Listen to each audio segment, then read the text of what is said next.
Hooke's law या hook का नियम। हुक का नियम क्या कहता है? हुक का नियम ये कहता है, ये नियम दो राशियों प्रतिबल और विकृति के बीच का संबंध स्थापित करता है, यानी रिलेशन बिटवीन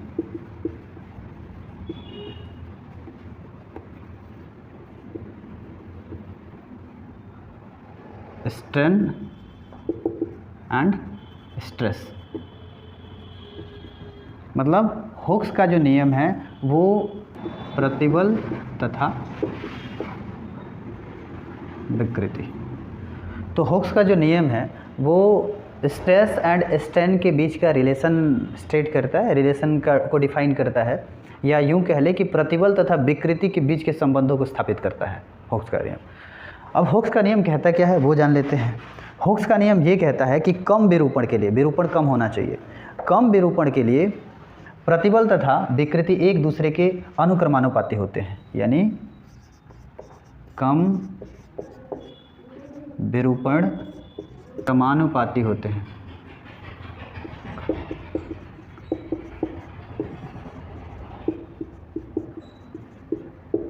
ठीक है, तो ये हम ये कह सकते हैं कि हुक्स लॉ का जो स्टेटमेंट है, हुक्स लॉ का जो कथन है वो ये कहता है कि कम विरूपण के लिए प्रतिबल तथा विकृति एक दूसरे के अनुक्रमानुपाती होते हैं, है ना। ठीक है, इस स्टेटमेंट को, इस कथन को हम ऐसे भी कह सकते हैं, for small deformations stress and strain are proportional to each other. ये हुक्स लॉ है या हुक्स के नियम का, हुक के नियम का स्टेटमेंट है। अब इस स्टेटमेंट के अकॉर्डिंग हम ये कह सकते हैं कि स्ट्रेस प्रोपोर्शनल टू स्ट्रेन, ऐसा कह सकते हैं अकॉर्डिंग टू दिस स्टेटमेंट या दिस स्टेट। और करेंगे, हम ये जानते हैं कि इस तरह के रिलेशंस को जब भी हम ये व्युत्क्रमानुपाती या प्रोपोर्शनल का साइन हम रिमूव करेंगे तो यहाँ इज इक्वल लगा लेंगे, इज इक्वल लिख देंगे इसके जगह पे, और यहाँ हम के लिख देते हैं, एक कांस्टेंट लिख देते हैं। एक कांस्टेंट होगा जो कि स्ट्रेन के प्रोडक्ट के इक्वल होगा स्ट्रेस। ठीक है, और इस तरह से एक आपका फॉर्मूला बन जाता है। अभी ये के क्या है तो लिखेंगे वेयर मॉडुलस इलास्टिसिटी। तो के क्या है? एक मॉडुलस इलास्टिसिटी है ना। कि जो स्ट्रेन है, हम इसको हिंदी में ऐसे कह सकते हैं कि प्रतिबल अनुक्रमानुपाती विकृति। ठीक है, या फिर हम ऐसा कह सकते हैं प्रतिबल इज इक्वल टू यानी बराबर के इंटू